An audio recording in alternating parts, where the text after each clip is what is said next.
کہ احترام میں عزت کرتے اور کھڑے ہو جاتے، کیا اس بی بی کے اوپر دروازہ گرانا یہ قابل برداشت بات ہے؟ میں کہتا ہوں شیعہ کے رونے پر اعتراض کرنے والوں، تم یہ کیوں نہیں کہتے کہ شیعہ مر کیوں نہیں گئے؟ اتنے واقعات ہوئے، 3 دن کے بعد میں آپ سے پوچھتا ہوں، ہماری کمیونٹیز میں بھی لوگوں کا انتقال ہو جاتا ہے، میت ہو جاتی ہے، لوگ مر جاتے ہیں، دستور یہ ہے چاہے کوئی جاننے والا ہو یا نہ جاننے والا ہو، وہ آ جاتے ہیں، وہ غم کو بانٹتے ہیں، وہ افسوس کرتے ہیں، وہ پرسہ دیتے ہیں، وہ تعزیت پیش کرتے ہیں۔ مدینہ والوں کو چاہیے تو یہ تھا، حضور کے اصحاب کو مدینہ میں 1.25 صحابی تو ابھی کچھ 2 مہینے 10 دن پہلے حضور کے ساتھ تھے کہ جو کلمہ پڑھتے تھے،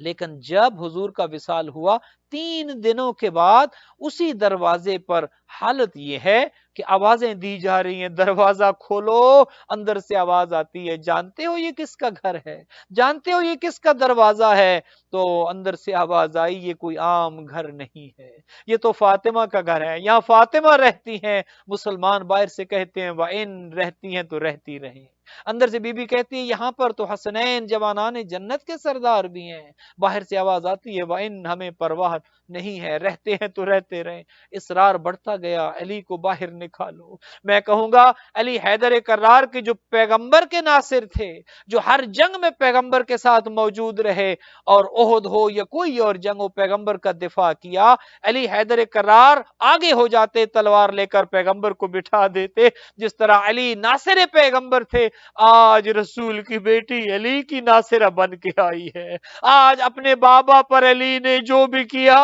آج یہ بیٹی ان سب کا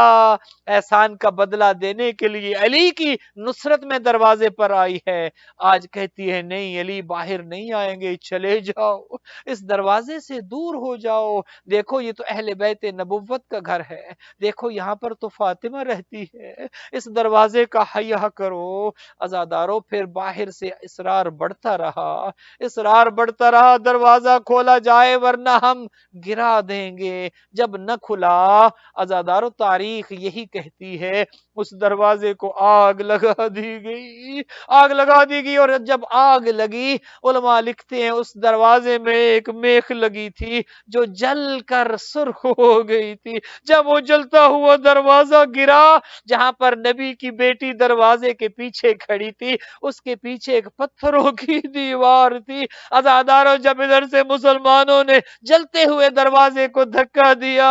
وہ دروازہ نبی کی لخت جگر پر گرا، اور وہ خاتون جنت، وہ مخدر عصمت و طہارت اس دروازے اور دیوار کے بیچ میں آ گئی، ایک آواز دی یا ابتا، ہائے بابا، ہائے بابا، فضا آؤ مجھے سنبھالو۔ ایک ہاتھ اپنے پہلو پہ آیا۔ عزادارو علماء نے لکھا وہ جلتی ہوئی وہ آگ میں دروازہ جب گرا اور وہ جلتی ہوئی میخ جب پہلو سیدہ میں پیوست ہوئی، محسن تو شہید ہو گئے، پسلیاں تو ٹوٹ گئی، ادھر سے ہجوم تھا مسلمانوں کا، ادھر ایک نازک علی کی زوجہ رسول کی بیٹی جو دروازے اور دیوار کے درمیان آ چکی تھی۔ عزادارو دروازہ گر چکا تھا، نبی کی بیٹی ایک طرف زمین پہ پڑی تھی، مسلمانوں نے اس گھر میں داخل ہونا شروع کر دیا۔ اجرکم من اللہ، دروازہ گر چکا تھا، مسلمان اندر داخل ہوتے رہے، اس مقام پر آئے جہاں پر علی بیٹھے تھے۔ ہائے رے مظلومیت علی، ہائے رے غربت علی، وصیت پیغمبر تھی علی، میرے بعد یہ سب کچھ ہونا ہے، علی تلوار نہیں اٹھانی، علی زہرا کو اس حال میں دیکھنا ہوگا، علی تلوار نہیں اٹھانی، ہائے رے مظلومیت علی، اس حال میں فاطمہ کو دیکھا، علی تلوار نہ اٹھا سکتے تھے۔ اب یہ مسلمان اپنے آپ کو کہنے والے اندر گھر میں داخل ہوئے، وہ علی جو بیٹھے تھے علی کو اٹھایا، چاہتے تھے کہ مسجد لے کر آئیں اور علی سے بیعت لیں، ادھر رسول کی بیٹی تو دروازے کے پاس گر چکی تھی، ادھر جب علی کو لے جانے لگے، عزادارو پتہ نہیں علی سے کتنی محبت تھی رسول کی بیٹی بیٹی کو۔ جب علی کو بی بی کے پاس سے گزارا جانے لگا، علی کی ابا کی دامن کو پکڑ لیا، کہا خلو ابن امی، علی کو چھوڑ دو، میں نہیں جانے دوں گی، علی نے تمہارا کیا بگاڑا ہے؟ عزادارو، بی بی کو اپنی تکلیف بھول گئی، اپنی پسلیوں کا ٹوٹنا بھول گیا، محسن کی شہادت بھول گئی، اپنا درد بھول گیا، کہا علی کو نہیں جانے دوں گی۔ عزادارو، پھر ایک ظالم نے کہا کن فوز، اس ہاتھ کو چھڑاؤ جو علی کے دامن میں ہے۔ اس ظالم نے تازیانہ لہرایا اور اس ہاتھ پہ مارا جو علی کی دامن میں آ چکا تھا۔ عزادارو، وہ ہاتھ اس تازیانے کے پڑنے سے ٹوٹا، اور تاریخ یہی لکھتی ہے جب تک نبی کی بیٹی جیتی رہی دائیں ہاتھ سے تسبیح نہ پڑھ سکتی تھی۔ عزادارو، زیادہ دن زندہ نہیں رہی، اپنے بابا کے جانے کے بعد 75 دن یا 95 دن زندہ رہی، اور یہ دعائیں کرتی رہی، اللہم عجل وفاتی، او اللہ میری موت جلدی بھیج، او اللہ فاطمہ زندہ نہیں رہنا چاہتی۔ کبھی کہتی یا ابدا